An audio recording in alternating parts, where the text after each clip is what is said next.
Just what are you expecting to go over there to San Francisco to watch this game, to watch your son? To be honest with you, I don't know. Do you know how many people die to go to Super Bowl? I'm like, how? I'm like, okay, maybe this is something big that I don't know. It's big. I don't know what I'm expecting. All I'm going there is to shout, yeah, Super Bowl, touchdown, we win.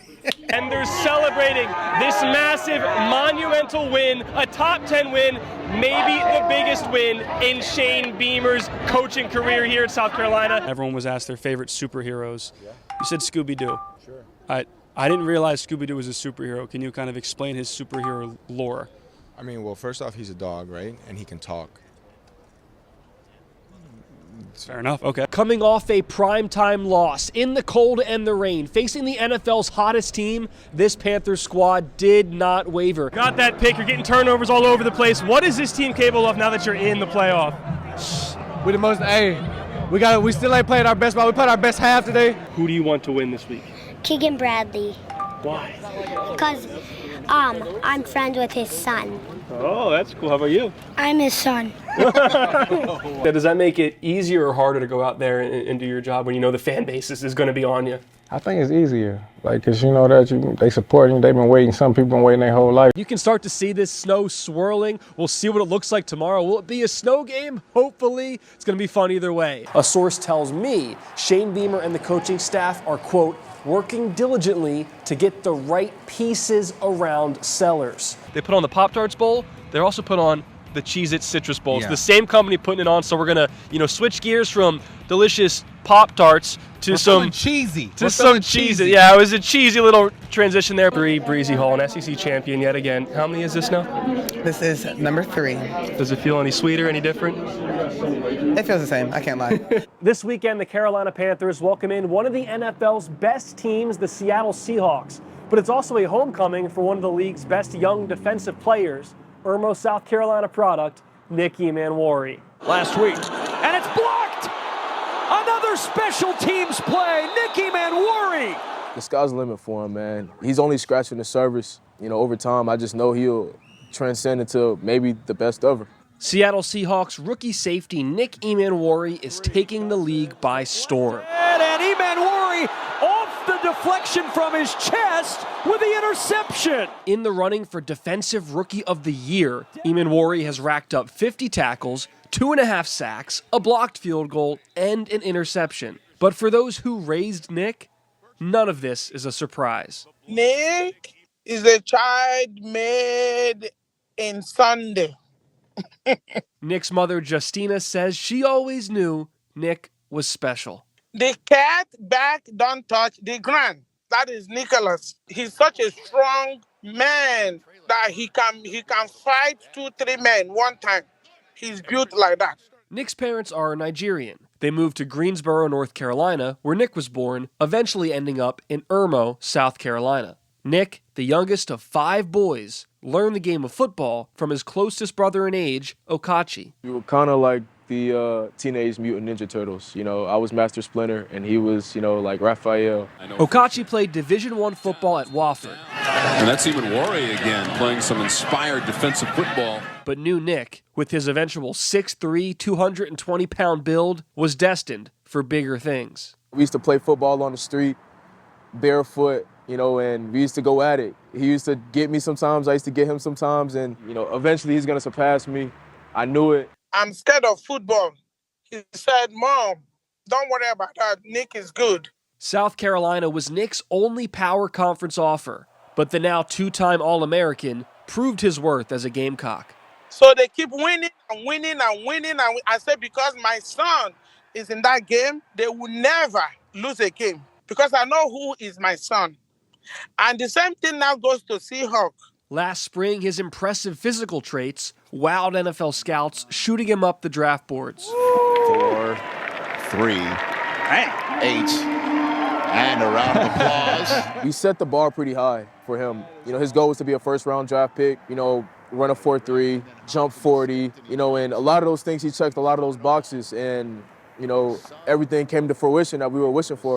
Now in Seattle, his play, physicality, and versatility are doing the same thing. How about Nick Emanwari? Nick plays as a deep safety, nickel, corner, run stopper, edge rusher, and really whatever the Seahawks need him to do. Nick is probably going to be the most versatile defensive player to play that safety position, in my opinion. This week, Nick and the first-place Seahawks are back in his home state for a potential playoff preview against the NFC South leading Carolina Panthers. Okachi, who lives in Charlotte, knows how big Sunday will be for the Emanwari family.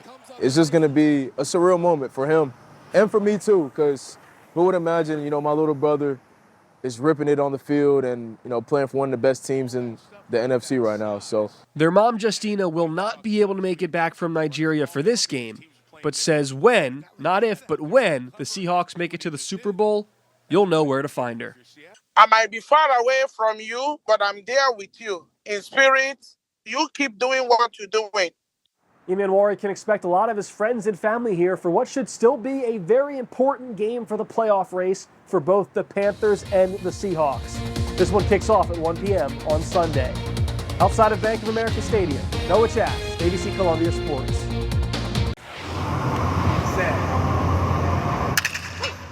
I think we're prepared to do something very special out there. Gamecock Track and Field punched more than 15 tickets to the NCAA Track Nationals. Many of those tickets earned by sophomore Jamesia Ford, who's competing in the 100, 200, 4x100, and 4x400 relays. Well, Jamesia she fits into that 1 percentile of athletes that you're lucky to get to be able to coach or be a part of throughout your coaching career.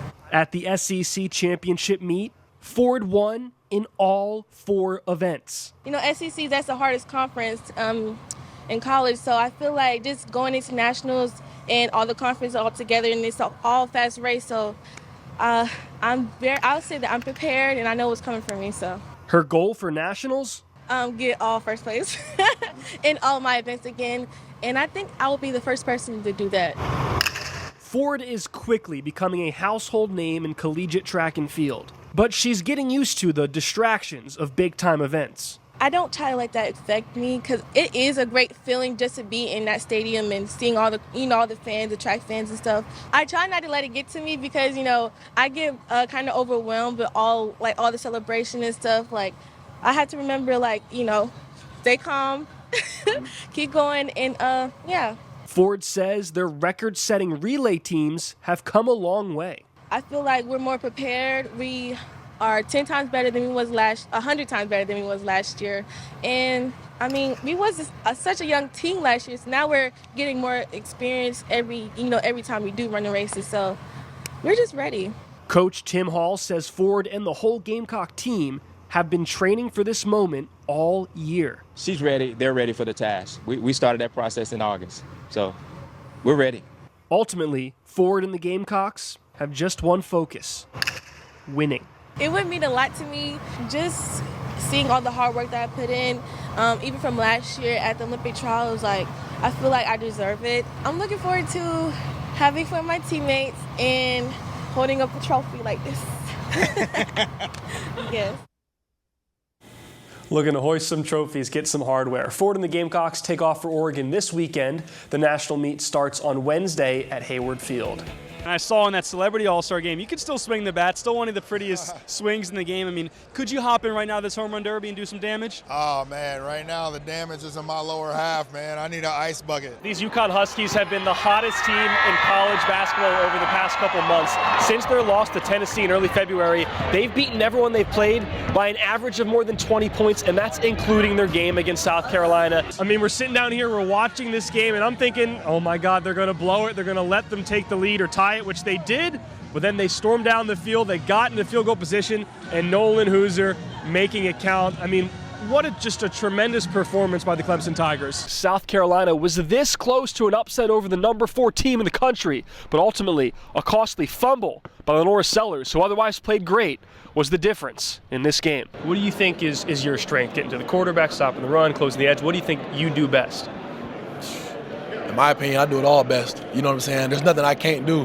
and it's Halloween night, but we're never scared. And do these fans look scared to you? They look comfortable, cool, calm, and collected. I mean, Christy, we are here in the Sunshine State. I got to enjoy the moment. I don't know why we're not at a pool or a lake or some part of the Tampa Bay soaking in the sun, but I'll get more professional. Glasses off. Let's talk business. Let's talk Gamecocks, Chaz. So really the last seconds of the game, was it ever in doubt for you on the sidelines? No, it's never in doubt, but you obviously, we don't always want it to be that close at the end of the game. I constantly say that. Yeah, these high school teams getting their taste of Big Ten football weather, cold and crappy, not really the most enjoyable, but hey, that's what you do it for. You work hard to play to this point in the season. It's just gut punch after gut punch for this Clemson team. Dabo Swinney calling this 1-point loss the lowest of lows, and this season, the most frustrating since 2010.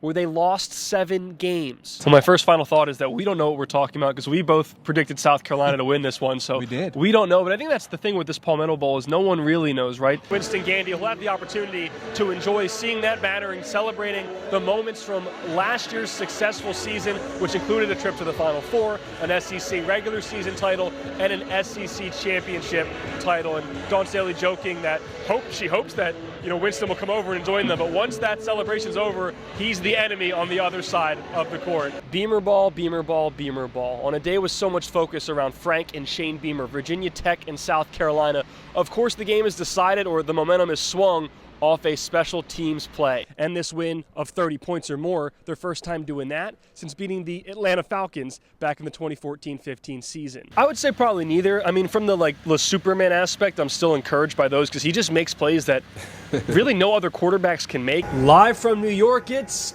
Friday night. Hey there, welcome to sports from New York City. The Clemson Tigers are facing the Penn State Nittany Lions. Now for the losers. The Gamecocks 2-3 against Clemson in the Shane Beamer era, with the road team winning the last 6 matchups. The big bad SEC. Clemson with not the best record. They were 3-6 against the SEC since 2021, 0-3 last season, and when they were having their heyday from 14-18, 10-3 against the conference. So it's a good kind of barometer for how talented this team really is. So I went and I asked these guys, I asked the offensive players, who's a non-quarterback who can really sling it? And I asked the defensive guys about their preferred play, and these dudes are just begging to get in the end zone. If this Gamecock Nation, this student section, this crowd can show the blackout energy, the Gamecock pit energy, then maybe they can make an impact on this game. The horns up, Asia Wilson refusing to do any horns up action, of course, rooting hard for her Gamecocks today. And they told me there's no rules against it. You will probably see a lot of these bright colored pink shoes, like the color of my tie, on the floor tonight as Texas takes on South Carolina for a spot in the championship game. And I swear, I did not plan out wearing this tie with Texas wearing the A1s. My allegiances are clear.